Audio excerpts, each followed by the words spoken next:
J'ai été élevé en entendant mon père raconter la guerre de 14-18 le soir au coin du feu. On n'oublie pas ces choses-là.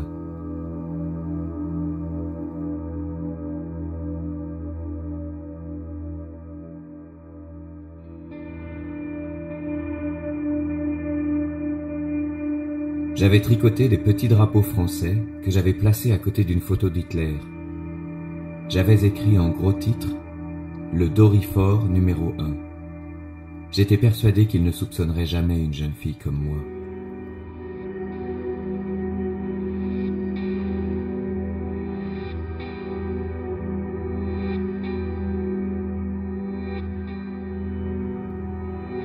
Lors d'une escapade, j'avais vu par hasard qu'il y avait plein de câbles qui partaient de l'église Notre-Dame-des-Champs. Ça me donnait des idées. Ça ne devait pas être si dur que ça. Mais ça me prenait du temps pour cisailler ces gros câbles. Il fallait s'y reprendre à plusieurs fois.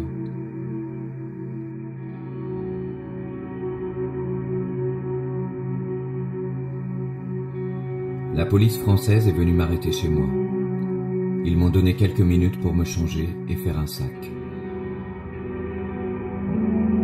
Là, j'ai déchiré mon affiche et tenté de la brûler dans la cheminée.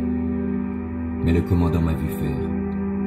Il a pu la saisir avant qu'elle ne parte en fumée. Il l'a reconstituée. C'était une pièce à conviction de plus.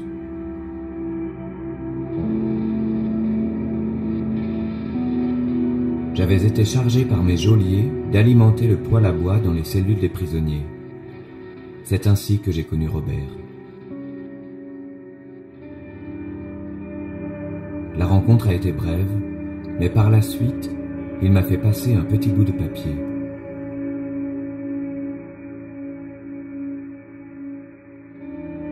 Dessus, des paroles remplies d'espoir. Il voulait venir me chercher une fois la guerre terminée.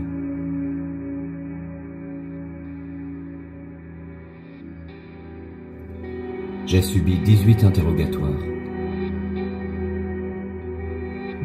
Il posait à chaque fois les mêmes questions. Au milieu de la nuit, il me réveillait et reprenait inlassablement. J'entends encore le bruit de leur machine à écrire. Ils étaient certains que j'avais un complice et amant. À la fin, j'ai dû passer une visite médicale avec un médecin allemand pour vérifier que j'étais vierge. J'étais morte de honte.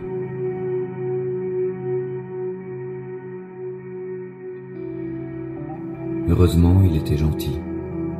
Il m'a dit « J'ai une fille de votre âge, je serais fier qu'elle vous ressemble. »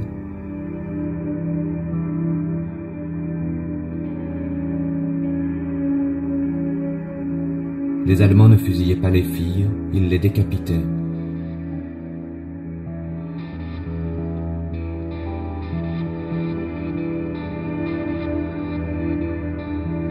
J'ai eu beaucoup de chance. Tous n'étaient pas favorables à Hitler.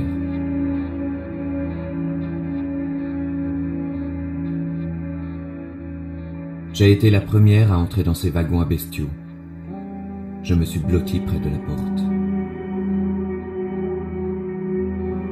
Quand le train est parti, j'ai senti quelqu'un me tomber dessus. La personne avait dû mourir de peur. J'ai fait une partie du trajet comme ça.